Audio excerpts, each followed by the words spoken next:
So Usyk gave an interview and there were some really interesting observations. So I want to give my perspective. So let's explore 10 ideas. Idea number 1.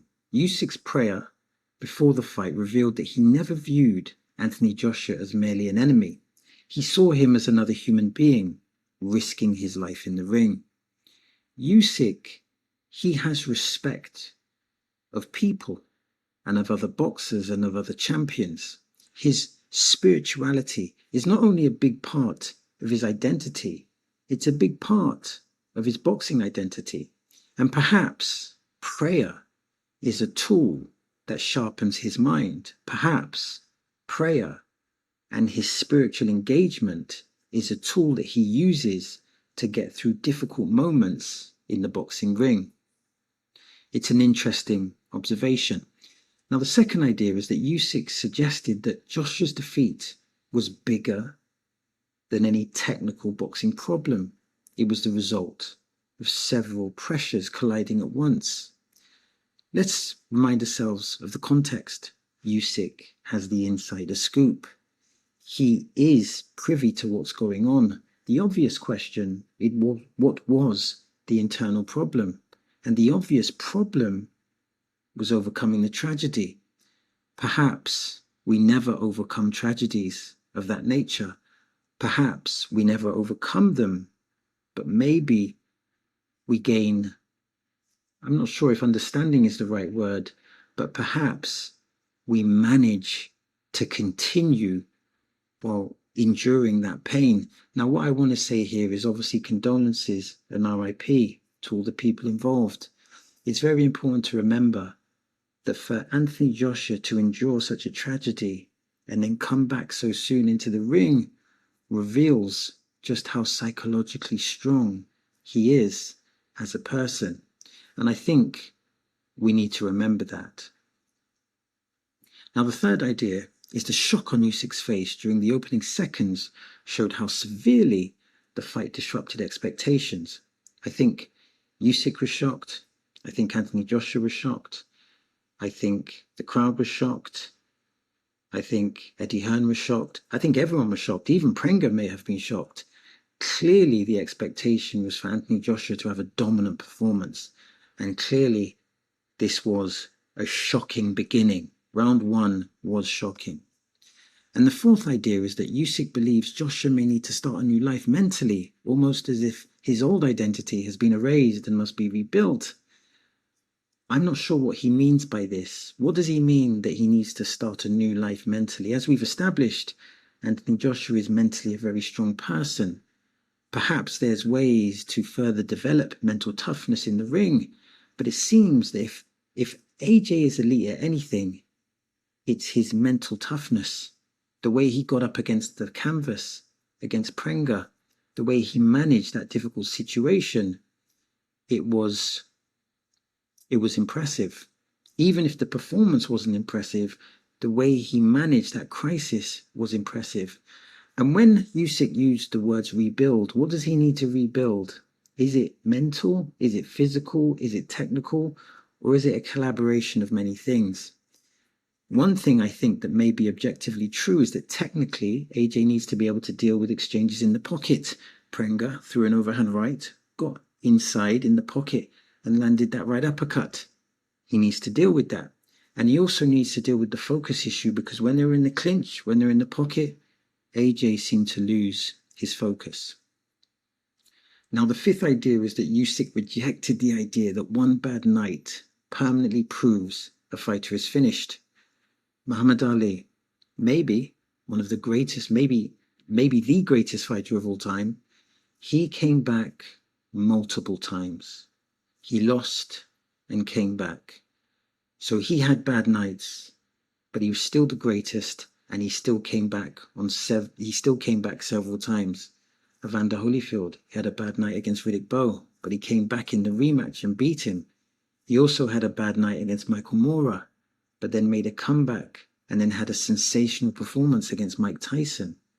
Evander had bad nights, but that didn't define him. Matter of fact, those bad nights were the opportunities for greatness. Sugar Ray Leonard, he lost to Roberto Duran. He had a bad night, but he came back and he beat him. And Sugar Ray Leonard came back multiple times. Muhammad Ali came back multiple times. Evander Holyfield came back multiple times. Sugar Ray Leonard came back multiple times. A bad night does not define you. But sometimes a bad night can signal or can symbolize that the end is near. Now, the sixth idea is his comments. I'm talking about Usyk's comments about social media exposed the danger of allowing public opinion to become part of a fighter's training camp. In my opinion, fighters should separate themselves from social media. They should focus on themselves and the opponent. Well, they need to focus on themselves, the opponent, and creating an elite, optimal boxing environment. Marketing is important. Marketing, branding, building the fight is important, but it needs to not disrupt preparation. Think of it like this. If marketing and social media disrupt preparation, then you increase the chances of losing. And the seventh idea is that Usyk refused to declare Tyson Fury finished, simply because Fury had a difficult performance, showing the difference between analysis and emotional reaction. When I look at the Tyson Fury performance, is the premise true that it was a difficult performance? Because there's a difference between it being a difficult performance and it not being a dominant performance. And in a sense, I think it was a dominant performance, but people still had questions. They thought that maybe the speed, the reflexes weren't as they were. Tyson Fury is always looked at as an elite boxer.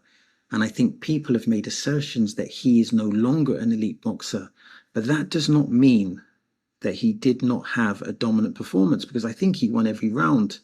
Now, let me give you my context. I haven't seen the full fight, but from what I heard, he was dominant in the fight. But I think the questions about Tyson Fury operating at elite level are genuine, and I can understand why it's been perceived as a negative performance. Now, the eighth idea is that Usyk's motivation is no longer money, which is powerful. He describes boxing as like an addiction, but an addiction to mastery, an addiction to competition, an addiction to legacy. From an outsider looking in, it should be about trying to go out on top, to leave boxing on top of the mountain. Rico, when he fought Rico, I believe in that fight, he showed some decline. And that's not to minimize Rico's performance, but there seemed to be some decline there. Clearly, Usyk has achieved an elite level of mastery in boxing. I think that's objectively true, regardless of the variables. And unless he rediscovers his form, prolonging his career seems like a bad move, particularly if the motivation isn't money. Because the only thing that continuing your career will do for you is that you will continue to make more money. And then the ninth idea is that his retirement comments suggest that Usyk is not running from boxing. He is waiting for a final challenge worthy of his career. And the obvious question is, who is the ideal challenge? Does Rico deserve the rematch? Does Deontay Wilder deserve the opportunity? Or should he have that mega fight with Moses Atama that I think the boxing public are yearning for? And I think the casual boxing fan and the hardcore boxing fans and just all the boxing fans in general, I think they want to see that Usyk Moses Atama fight, because that fight could symbolize not just a great fight, but it could symbolize either the passing of the torch or a further undeniable dominance. And then the 10th idea and final idea is Usyk's final message, placed on family, faith, discipline, and continued movement away from fame, proving that his philosophy extends beyond the ring. And what a beautiful statement that is. Let's finish with 5 questions. So question number 1, was Joshua's defeat caused by technical flaws or by multiple pressures colliding at once? We're not privy to the multiple pressures. However, we are privy to the fact that he, Anthony Joshua, experienced a traumatic event, an extremely traumatic event, and he should be commended for being able to come back into the ring and suffer a crisis and come back. With all that being said, though, there were some technical flaws that need to be solved, especially if he's going to get in the ring with Tyson Fury. Question 2, can Anthony Joshua rebuild his career the way Ali, Holyfield and Sugar Ray Leonard did? When you have the psychological toughness that Anthony Joshua has developed, there's always that possibility. But nothing in life is certain, no matter how hard you are mentally. But that possibility is possible. Question number 3, has social media become a hidden weakness in the modern boxing preparation? I think this is a case-by-case basis. I see some boxers, they're streaming, and I wonder if the marketing is affecting their preparation and affecting their ability to reach an elite level. But it's an individual basis. Some boxers will be able to manage and balance the social media with the mastery. Others won't. Question 4, is Tyson Fury still an elite heavyweight or simply no longer operating at the highest level? Based on what people are saying, Tyson Fury is not. Tyson Fury was an elite boxer and an elite champion.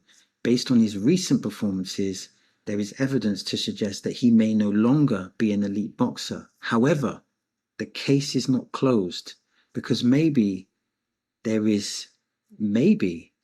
Tyson Fury can rediscover that elite ability. Maybe he can do it. Maybe he can turn back the clock. Only time will tell. And finally, question 5, who deserves to be Usyk's final challenge? Daniel Dubois, Rico, Mozatama, or someone else? It's so hard to answer that question. The Rico fight makes perfect sense.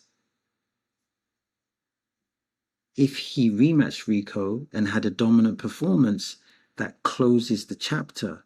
And the only reason that chapter is even a chapter to consider is because Rico had such a great performance that he opened up ambiguity with regards to the dominance and mastery of a heavyweight boxing champion. The Daniel Dubois fight, there seems to be no relevance to that because there were 2 dominant performances. The Mozatama fight is a huge fight, but it seems unlikely. But like I said, that fight could indicate the passing of the torch or re-establishing dominance. And that fight would not only have massive economical potential, it will also have massive cultural potential. So that's the end of the video. Now I'm trying to build a digital boxing community. And that means I'm interested in your thoughts, I'm interested in your perspectives, and I'm interested in your observations. Now, if you want to support the channel, press like, hype, and subscribe. And if you want to watch more content like this, then simply click here or click here. As always, thanks for your time. It is much appreciated.